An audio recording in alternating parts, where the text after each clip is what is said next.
ये कहानी है एक ऐसे महान शख्स की जिन्होंने सन 1930 में 15 खोजकर्ताओं की टीम का नेतृत्व अंतहीन बर्फ के मैदान ग्रीनलैंड में किया था, जहां उन्हें दो मौसम स्टेशन को फिर से शुरू करना था। God's academy presents Alfred Wegener and the continental drift hypothesis.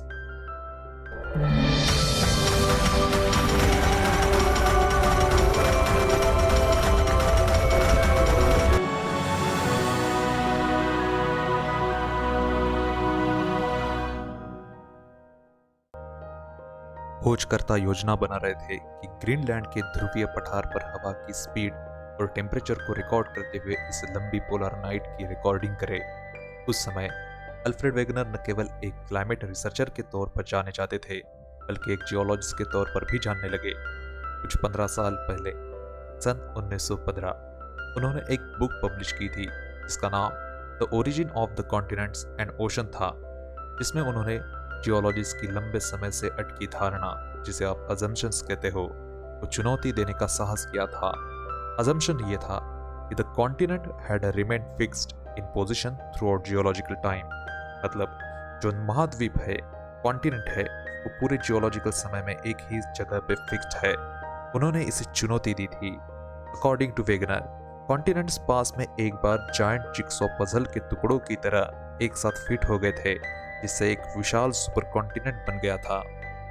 Alfred Wegener ने सुझाव दिया, यह विशाल सुपर कॉन्टिनेंट, जिसे उन्होंने नाम दिया पैंजिया, जिसका ग्रीक में मीनिंग होता है ऑल लैंड टुगेदर, एक कंप्लीट लैंड मास जो बाद में अलग अलग महाद्वीपों में टूटकर बट गया, धीरे धीरे ड्रिफ्ट होकर प्रेजेंट डे पोजीशन पर आ गए, जिसे आप प्रेजेंट डे वर्ल्ड मैप के तौर पर देखते हो।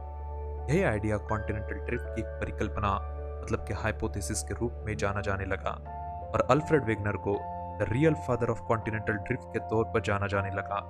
उसके बाद अल्फ्रेड वेगनर ने ज्यादा मात्रा में स्पष्ट सबूत कलेक्ट करना शुरू कर दिया। ये एविडेंस फॉसिल्स, रॉक्स और स्ट्रक्चर के रिलेटेड थे। अल्फ्रेड वेगनर ने कॉन्टिनेंटल ड्रिफ्ट हाइपोथेसिस के पक्ष में बहुत सारे एविडेंस प्रेजेंट किए, लेकिन 1950 तक उस परिकल्पना को विरोध किया जाता रहा, लेकिन सिर्फ उसके एविडेंस को ठीक माना गया। यह विरोध स्पेशली जियोलॉजिस्ट द्वारा किया गया था, क्योंकि ये कॉन्टिनेंटल ड्रिफ्ट परिकल्पना जियोफिजिक्स के कुछ फंडामेंटल लॉज के खिलाफ थे। तो क्या था वो पूरा हाइपोथेसिस? चलिए देखते हैं। लेकिन उससे पहले थोड़ा कॉन्टिनेंट्स के बारे में जान लेते हैं। हमारे पृथ्वी पर 7 बड़े महाद्वीप यानी कि कॉन्टिनेंट्स है, जिसमें north America, south America, Europe, Africa, Asia, Australia और अंटार्कटिका, ये 7 बड़े सुपर कॉन्टिनेंट्स आते हैं। अगर साइज की बात करें तो इन सभी में सबसे बड़ा साइज वाइज एशिया है, उससे छोटा अफ्रीका, उससे भी छोटा North America, then South America, then Antarctica, then Europe, and last में सबसे छोटा साइज वाला अगर कोई महाद्वीप है तो वो है ऑस्ट्रेलिया। यहाँ पर गौर करने की एक बात है कि अंटार्कटिका के कंपैरिजन में ऑस्ट्रेलिया का साइज बहुत कम है। तो क्या था वो पूरा हाइपोथेसिस? चलिए देखते हैं। अल्फ्रेड वेगनर ने सुझाव दिया था कि 250 मिलियन ईयर पहले, यानी अर्ली पर्मियन इपॉक के टाइम पे यहाँ पर एक सुपर कॉन्टिनेंट मौजूद था, जिसे उन्होंने पैंजिया नाम दिया था। पैंजिया, जिसे ग्रीक में ऑल लैंड टुगेदर के नाम से जानते हैं। ये पैंजिया ग्लोबल ओशन से घिरा हुआ था, जिसे नाम दिया गया पैंथालसा, यानी ऑल सी टुगेदर। ये सुपर कॉन्टिनेंट यानी पैंजिया बाद में धीरे धीरे टूटने लगा और डिफरेंट स्मॉल कॉन्टिनेंट्स में स्लोली अलग हो गया। अंत में प्रेजेंट डे जियोग्राफिकल पोजीशन प्राप्त हुई। पैंजिया ने 200 मिलियन साल पहले ड्रिफ्ट करना यानी कि टूटना स्टार्ट कर दिया। तब ये 2 पार्ट्स में ड्रिफ्ट हुआ, यानी इससे 2 कॉन्टिनेंटल ग्रुप बने।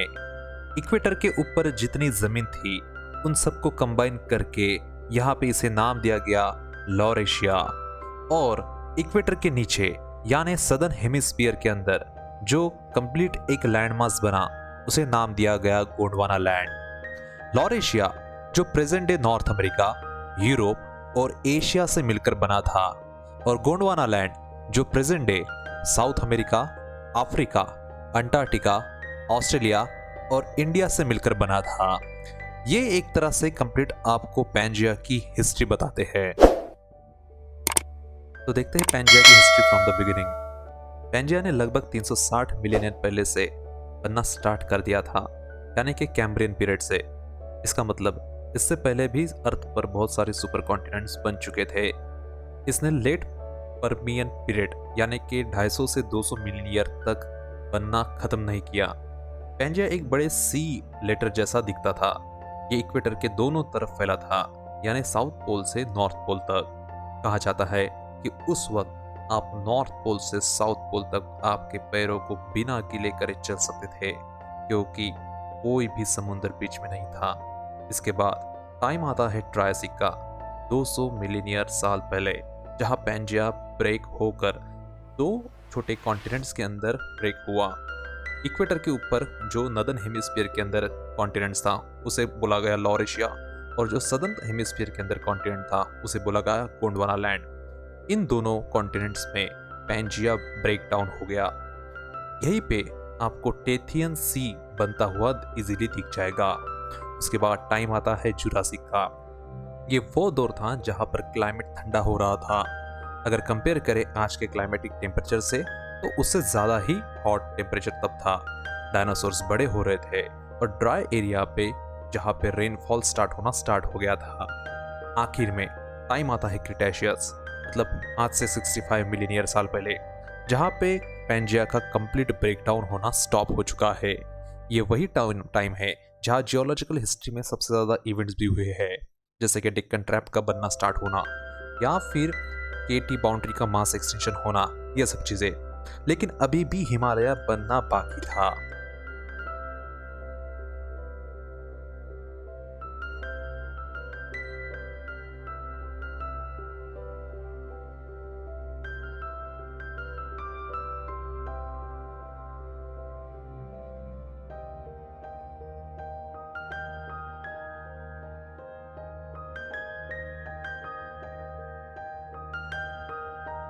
अल्फ्रेड वेगनर की कॉन्टिनेंटल ड्रिफ्ट थ्योरी।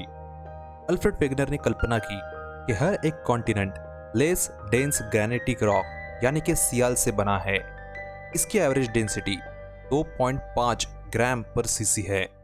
एक्चुअली जो मोर डेंसर बेसाल्टिक रॉक के ऊपर यानी कि सीमेटिक के ऊपर, जिसकी एवरेज डेंसिटी 3.2 है, उसके ऊपर फ्लोट कर रहा है। उन्होंने सजेस्ट किया कि continental sialic crust actually slide हो रहा है ओशियानिक सीमेटिक क्रस्ट के ऊपर। अल्फ्रेड वेगनर की यह राय थी कि किसी तरह के फोर्स के कारण ओशियानिक मटेरियल कॉन्टिनेंट को स्लाइड होने दे रहे हैं। उन्होंने आगे differential gravitation attraction of equatorial bulge और tidal force of sun and moon को भी जिम्मेदार ठहराया। लेकिन अगर आप देखो तो एक सॉलिड यानी कि कॉन्टिनेंटल क्रस्ट दूसरे सॉलिड यानी कि ओशियानिक क्रस्ट के ऊपर स्लाइड होना नामुमकिन है। स्लाइड होने के लिए ऊपर वाली लेयर सॉलिड और नीचे की लेयर जो है एक तो स्लीपरी या फिर एस्थेनोस्फीयर जैसी चाहिए, तभी ये सब चीजें पॉसिबल है। अल्फ्रेड वेगनर की इस थ्योरी पर बहुत से ऑब्जेक्शंस भी आए। ड्रिफ्टिंग कॉन्टिनेंट, उस टाइम में ये वर्ड खुद में एक ऑब्जेक्शनेबल वर्ड था। टाइम था 1926, न्यूयॉर्क सिटी। जियोलॉजिकल कॉन्फ्रेंस चल रही थी। अमेरिकन प्रोफेसर्स की टीम ने अल्फ्रेड वेगनर को क्वेश्चन पूछा, what force could possibly be greatly enough to move the immense mass of a continents, यानी एक महाद्वीप को मूव करने के लिए कौन सा फोर्स पर्याप्त होना चाहिए। तो इस पर अल्फ्रेड वेगनर की ओर से कोई सेटिस्फाइंग आंसर नहीं दिया गया। इसलिए उनके द्वारा प्रोवाइड किए गए सभी एविडेंस के बावजूद बैठक के अधिकांश प्रतिभागियों ने कॉन्टिनेंटल ड्रिफ्ट को रिजेक्ट कर दिया। यदि वेगनर ओल्ड एज में जीवित रहते तो वो देखते उनकी कॉन्टिनेंटल ड्रिफ्ट की वो हाइपोथेसिस, वो परिकल्पना एक साइंटिफिक रिवॉल्यूशन की नींव बन गई है। आज जियोलॉजिस्ट वेगनर के विचारों को स्वीकार करते हैं और अर्थ का मैप कॉन्स्टेंटली चेंज हो रहा है, इसे स्वीकार करते हैं। तो चलिए देखते हैं वो कौन से ऐसे एविडेंस थे जिन्हें एक्सेप्ट किया गया था पर थ्योरी को नहीं। First evidence, geometric fit of continental margins, यानी कि दो महाद्वीप के बाउंड्री का जियोमेट्रिकली पैरेलल होना या फिर मिलना।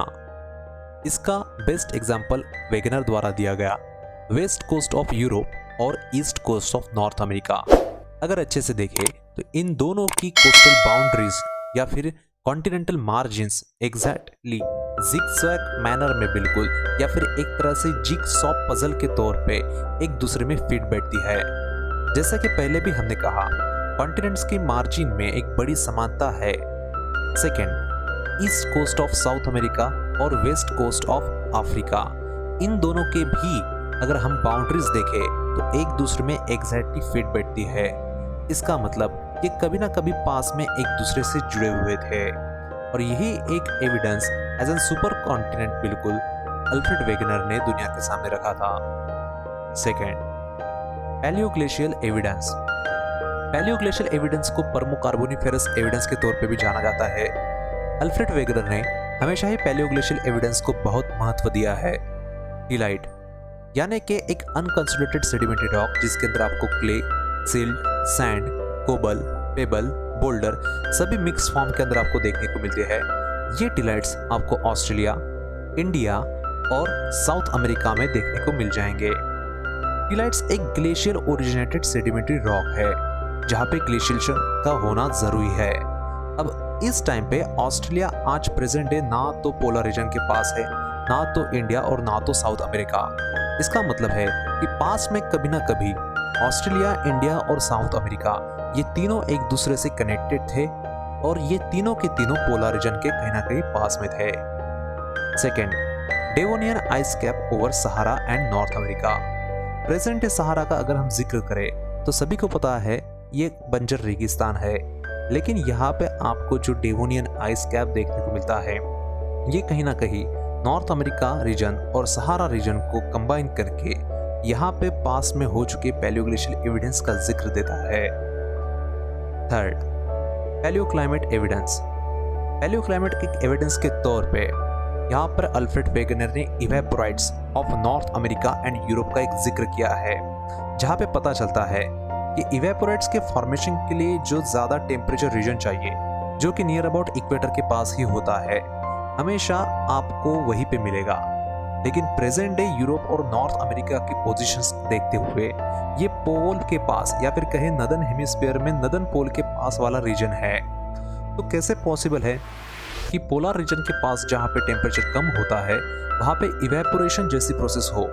इसका मतलब कि दोनों कहीं ना कहीं एक दूसरे से जुड़े भी थे और ये कहीं ना कहीं ड्रिफ्ट होते हुए यहाँ तक आए। मतलब कि ओरिजिनली ये कहीं ना कहीं इवेपोरेशन कंडीशंस के लिए इक्वेटोरियल रीजन के पास थे।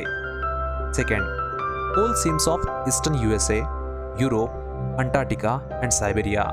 सभी को पता है कोल फॉर्मेशन के लिए पर्टिकुलर फॉरेस्ट रीजन, आपको बहुत ज़्यादा डेंस फॉरेस्ट, उसके साथ साथ रिवर्स, स्वैम्प्स और एक पर्टिकुलर क्लाइमेटिक कंडीशन भी चाहिए, तभी कोल सीम्स का फॉर्मेशन पॉसिबल्स है। इन सभी में अगर हम अंटार्कटिका का जिक्र करें जहाँ पे आज कुछ भी पॉपुलेशंस नहीं है, ना डेंस फॉरेस्ट है, इसका मतलब ये कभी ना कभी पास्ट में इक्वेटोरियल रीजन के पास था जहाँ पे बहुत ज़्यादा डेंस फॉरेस्ट की कंडीशंस बनी होगी पास्ट में। ईस्टर्न यूएसए, यूरोप, अंटार्कटिका और साइबेरिया, प्रेजेंट डे इनका क्लाइमेट कुछ और है और कोल सीम्स का प्रेजेंट रहना ये किसी और पैलियोक्लाइमेटिक एविडेंस का जिक्र करता है। Third, warm water coral found in polar region. अगर पोलर रीजन की बात करें तो मोस्टली अंटार्कटिका के अंदर वार्म वाटर में रहने वाले कोरल्स के बहुत सारे फॉसिल्स के तौर पर मिले हैं। सभी को पता है पैलेंटोलॉजी में जब कोरल्स पढ़ते हैं तब ये 18 डिग्री सेल्सियस से 28 डिग्री सेल्सियस तक रहने वाले वार्म वाटर के एनिमल्स हैं जो आप फाइलम कोएलेंटेरेटा के अंदर पढ़ते हो। तो कैसे पॉसिबल है कि लो टेम्परेचर रीजन के पास एक वार्म वाटर एनिमल मिले या फिर उसका फॉसिल्स मिले? तो इसका मतलब है कि अंटार्कटिका भी कभी ना कभी इक्वेटर के पास था, लेकिन ये ड्रिफ्ट करते करते बिल्कुल ये पोलर रीजन के पास तक चला गया। ये एज एन ड्रिफ्ट एविडेंस था। Palaeontological evidence. Similarity in Glossopteris flora in India, Australia and South America.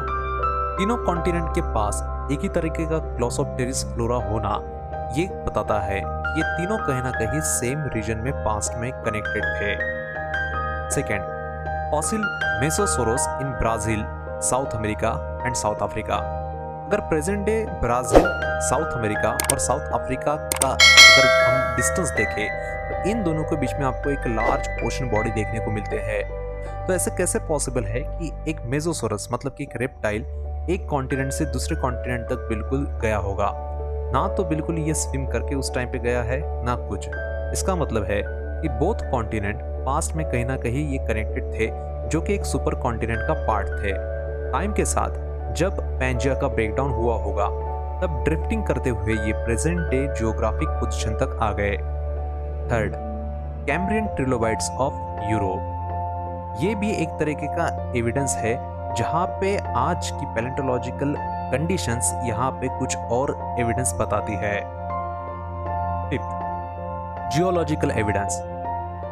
Devonian ORS यानी कि old red sandstone, Ireland, Scotland, Norway और ग्रीनलैंड, चारों जगह पे एक ही तरीके का डेवोनियन एज का रॉक का मिलना, ये आपको एक तरीके का जियोलॉजिकल एविडेंस बताता है। इसके अलावा गोल्ड, बैंडेड आयरन फॉर्मेशन का डिपॉजिट्स जो आपको इंडिया और ऑस्ट्रेलिया में सेम एज के तहत मिलता है, ये भी एक तरह से जियोलॉजिकल एविडेंस है जो बताता है कि इंडिया और ऑस्ट्रेलिया दोनों कभी ना कभी पास्ट में कनेक्टेड थे। और एक लास्ट, पैलियोमैग्नेटिक एविडेंस, जहाँ पे reversal polarities, thermal remnant magnetism, retractal remnant magnetism और पोलर वैंडरिंग कर्व का भी जिक्र बहुत हद तक मोस्टली बुक्स के अंदर अल्फ्रेड वेगनर द्वारा किया गया था, लेकिन इसे एक बहुत ज़्यादा स्ट्रांगली एविडेंस के तौर पर कॉन्टिनेंटल ड्रिफ्ट के अंदर नहीं बताया गया है। अगर आपको ये वीडियो अच्छा लगा तो इसे लाइक और शेयर करना ना भूलें। ऐसे और वीडियोस को देखने के लिए आप चैनल पे जो ज्वाइन बटन है उस पर क्लिक कर सकते हैं। Thank you.